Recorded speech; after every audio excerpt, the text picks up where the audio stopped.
Welcome to the International Trade Minute, quick-fire trade news where time is trade. We are your go-to podcast for rapid and concise updates on trade and law, designed specifically for busy trade professionals. Sponsored by Rydell Law Firm and prepared by seasoned trade attorneys, our twice-weekly podcast packages your essential trade updates, all in the time it takes to enjoy your coffee break.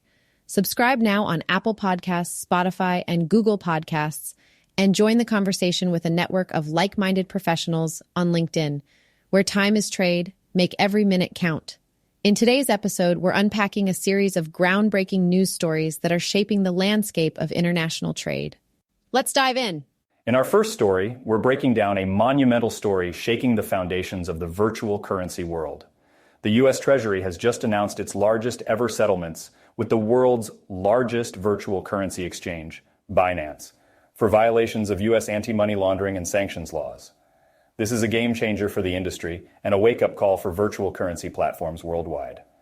Let's unpack what this means. The U.S. Department of the Treasury, including agencies like FinCEN, OFAC, and the IRS Criminal Investigation Unit, have accused Binance of some serious missteps.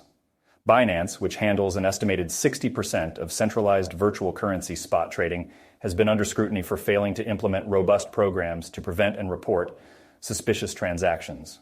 This lapse has reportedly enabled transactions with terrorists, ransomware attackers, and various other criminals.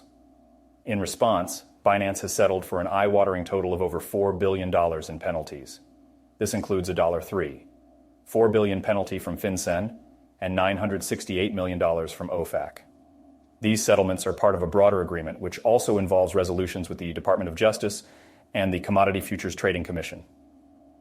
Treasury Secretary Janet Yellen didn't mince words. She said, Binance turned a blind eye to its legal obligations in the pursuit of profit, allowing money to flow to terrorists and criminals through its platform. She emphasized that this historic penalty and monitorship are a milestone for the virtual currency industry. It sends a clear message. If you want to benefit from the U.S. financial system, you must abide by its rules. This isn't just a hefty fine for Binance. It's a stark reminder to all in the virtual currency sector. The Treasury's actions highlight their commitment to enforcing anti-money laundering and sanctions laws, with far-reaching implications for U.S. and foreign entities alike. This settlement could reshape how virtual currency exchanges operate, especially regarding compliance and transparency. As the virtual currency industry continues to evolve, this landmark case against Binance serves as a pivotal moment. It's a reminder of the importance of compliance and the serious consequences of failing to uphold legal and ethical standards. Next, we have an intriguing development about Lexmark printers and how international trade rules determine their country of origin. The U.S. Customs and Border Protection, or CBP, has recently made a crucial ruling on the country of origin for Lexmark printers, which are imported from Mexico. This decision has significant implications for trade duties and marking. Let's dive into what this means and its impact on the global trade landscape. CBP found that certain components of Lexmark printers, specifically the printer transports made in China, are critical to the printer's functionality. These components are essential for feeding paper and printing copies, thus determining the printer's country of origin. Despite the assembly of printed circuit board assemblies, or PCBAs, in Mexico, it's the Chinese components that impart the essential character to these printers. This ruling has a direct impact on trade duties under Section 301. As per CBP, since the essential components come from China, these printers will be subject to the corresponding trade duties. This decision emphasizes the complexity and importance of supply chains and how they influence international trade regulations.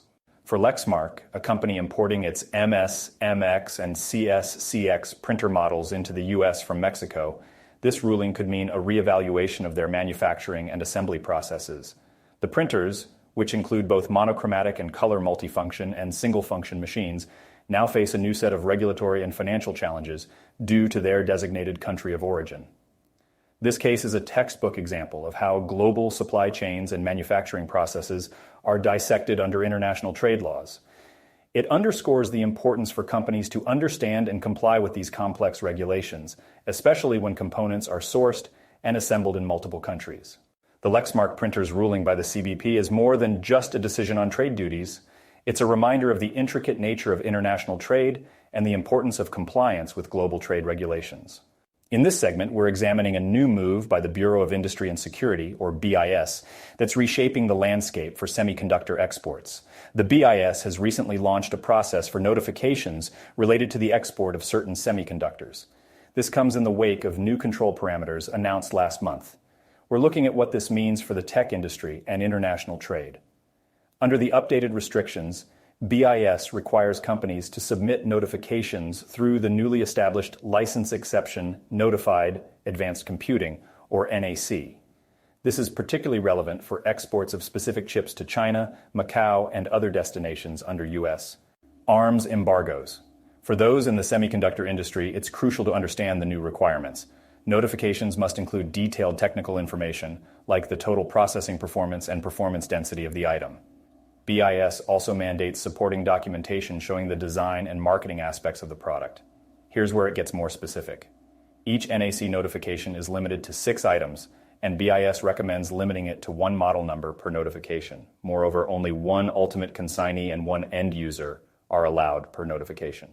BIS has made it clear that any notification including more will be returned without action. This means distributors cannot be a party to these notifications.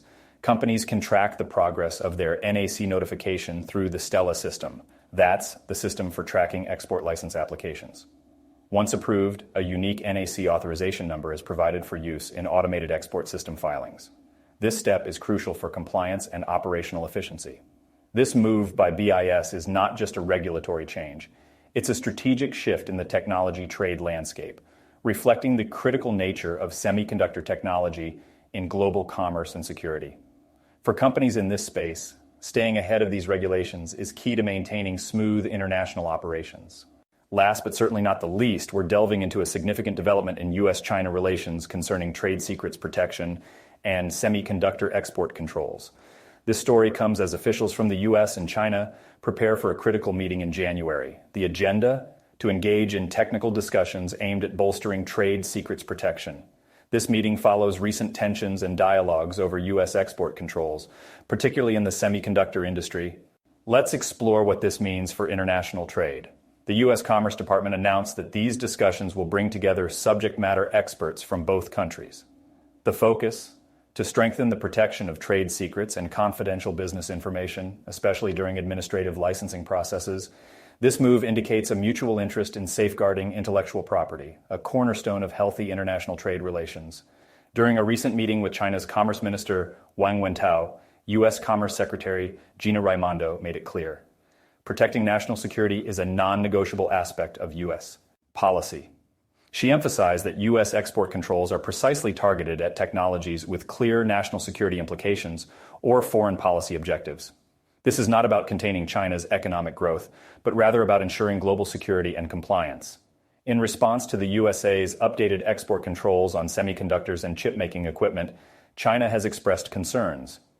Beijing is pushing back against what it perceives as the politicization of trade restrictions.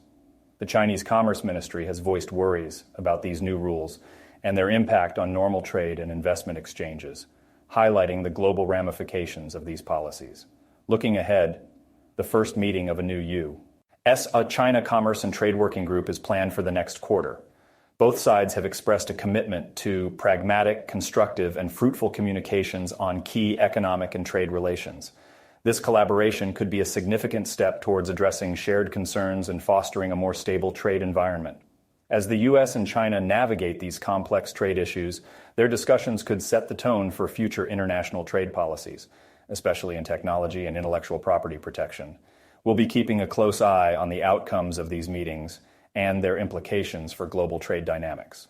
Thank you for joining us on International Trade Minute, your rapid source of trade updates for busy trade professionals. And we hope to have you back for our next episode. Don't forget to subscribe.